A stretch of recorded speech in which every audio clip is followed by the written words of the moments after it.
Thanksgiving weekend, everybody, and welcome to the Sports Note. We've actually got some controversy going on in college sports, and it's got nothing to do with college football, with the final week of the regular season happening starting tomorrow, and it's also got nothing to do with college basketball, where we actually saw UCLA stop South Carolina's 43-game win streak. Connecticut losing a controversial one in Maui, and then basically dropping the next two after that to finish in last place in that tournament. So the two-time defending champions have now lost three in a row, you know, off the mainland here. But what's actually going on now is a story that's really been ongoing for the majority of the fall and really has taken a head here in the last really 4 to 5 weeks, and that's the issue going on at San Jose State University. And again, it's got nothing to do with their football team starting out hot and actually now struggling to be able to get into a bowl game. But what's going on is the San Jose State Lady Spartans volleyball team will actually be competing in the Mountain West Championship game coming up on Saturday or Sunday here, because they actually didn't play a semifinal game. They essentially got a walkthrough, and you're thinking, okay, that's great, one less game. The problem is that nobody wants to nobody seemingly wants to play San Jose State, and it's not really based off of how dominating their talent is. It's based off of their belief system and how archaic things are. And it's because who they were supposed to play Wednesday in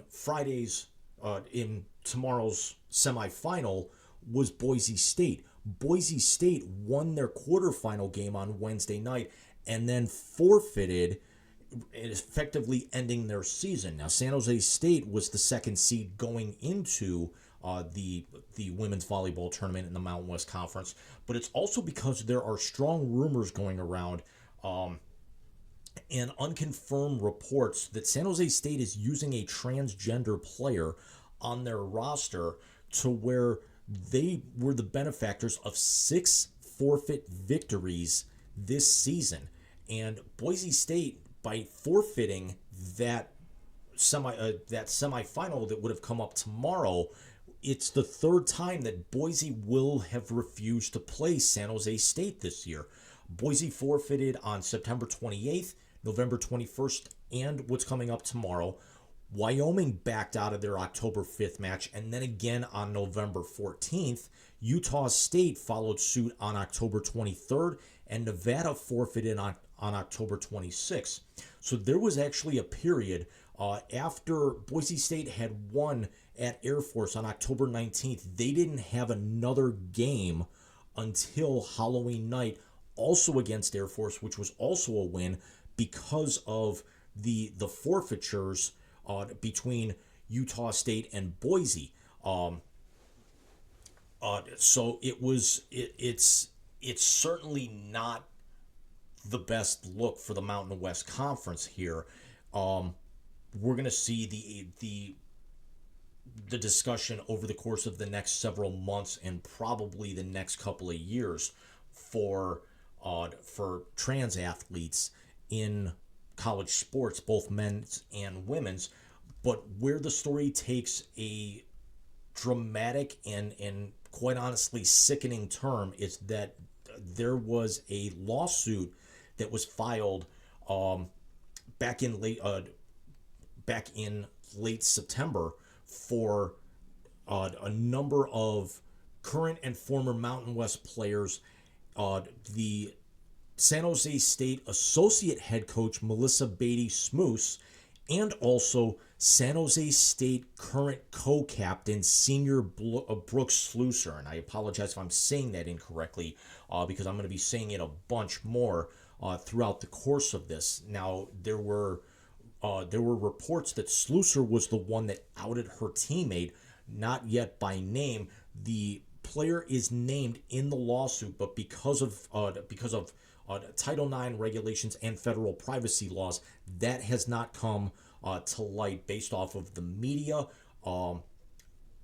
based off of ESPN reporting, based off of CBS Sports reporting, and also based off of the university themselves. Um, so this is for all the wrong reasons, and Slusser has become the kind of the face of this, really in the course of the last couple of weeks. Now she was a 2-year player at Alabama at Tuscaloosa, so Crimson Tide, transfers to San Jose State for last season, is all Mountain West Conference honorable mention, and then this year is certainly looked to be at no worst Mountain West honorable mention, if not Mountain West first, second, or third team this year with her play. The Spartans have a very prominent record at 14-6 overall, and they're 14-4 in conference play.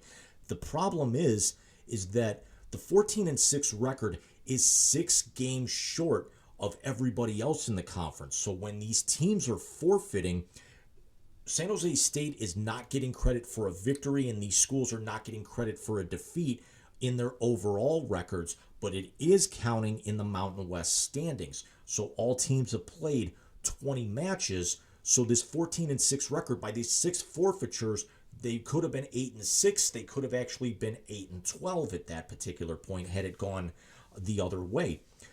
So for Boise to actually pull the 6th seed and have 2 forfeiture victories, the 2 extra wins would have probably put them into a better seeding. May not have actually met Boise until, may not have met San Jose State possibly until the final with the way that the draw lined up.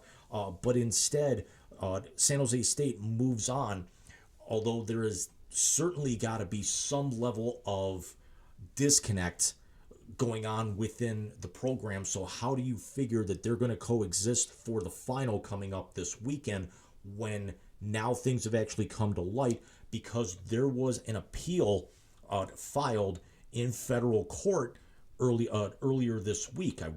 Back on Monday, the lawsuit, there was a motion to have the player ruled ineligible in a United States District Court judge, and Judge S. Cato Cruz denied the motion, and then the case went to a federal appeal court, and that decision by Judge Cruz was upheld on Tuesday. So the player will be allowed to play.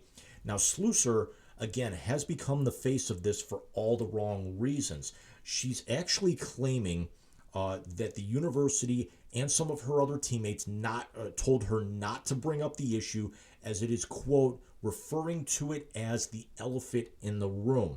She claims there is a bias in fairness of women's sports, that, quote, there's a reason there are 2 different divisions for men's and women's. She's also claiming that her rights and safety are jeopardized by playing with a trans athlete, as she states that this player has a powerful swing and a very high leap because of their gifts. Now, the report that I read was that this player was actually transitioning from a younger age. I'm not sure if it was middle school. I'm not sure if it was high school. So it's something that's been ongoing for several years. This isn't something that just happened realistically overnight. This is kind of drawing some comparisons to the Leah Thomas situation, where Leah Thomas was a swimmer at the University of Pennsylvania and competed and won an SEC championship in an event. I believe it was she won the 500-yard freestyle at that competition. But what really brought the case to light was she tied for 5th in the 200-yard freestyle with a Kentucky swimmer named Riley Gaines. And if that name sounds familiar, it absolutely should, because Riley Gaines has been the athlete at the forefront against trans rights in women's college sports. Riley Gaines has since kind of retired from competition. She's gone on to become a political activist. She's a semi-regular guest when the topic comes up on Fox News. as everyone should be calling it, the Fox Entertainment, the scripted entertainment channel. And Slusser has also appeared recently on the Fox Entertainment channel, scripted entertainment channel, as she's actually appeared on Megyn Kelly's show, Laura Ingraham's show. As we all know, they are the pillars of journalistic integrity here in this country, and their role and their mouth is only going to get about as large as the mountain of makeup that they're caked on. Every time they go on a broadcast here, especially with what's coming up, very, very early next year, where somebody will be going into an office that I will not be referring to by name, really going forward. So you've actually heard the term rhino. Well, this will actually be Pino. This will be president in name only. So the other aspect where this kind of takes a twist is that Gaines was reported that she and Seth Dillon, the owner of the conservative Babylon Bee online publication, which is thought of to be a kind of right-wing Christian conservative version of The Onion, that they have actually been paying off some of the athletes to forfeit these games against San Jose State, which actually would fall outside of NIL rules and actually would be up for NCAA penalties against those, in addition to possibly be thought of as federal point shaving charges. If you really, really wanted to get down to the brass tacks on that.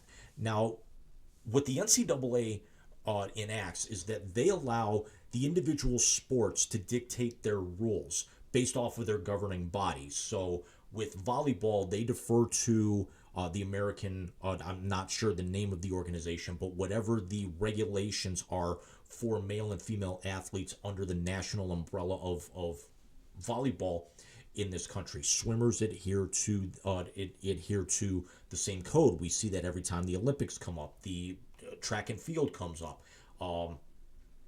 Every sport has their own governing body. So volleyball actually deems a player to be ineligible if their testosterone level for females comes in over 10 nmoles, which is 1/1000th of a mole. And for a guy who failed chemistry 3 times between high school and college, good luck trying to explain what a mole is, but it's a very, very microscopic measurement. So the player came in under that 10 nmoles and was deemed eligible to play. And now it's the idea that if Slusser's got such a problem, why doesn't she step away? Because obviously some of her other teammates don't actually seem to have an issue, because Slusser was the only one that actually, added her name to the lawsuit. None of the other players did. The associate head coach did. And it's not specified as to if any of the 10 current and former Mountain West players that are signed on to this lawsuit were members of those 4 schools that forfeited here.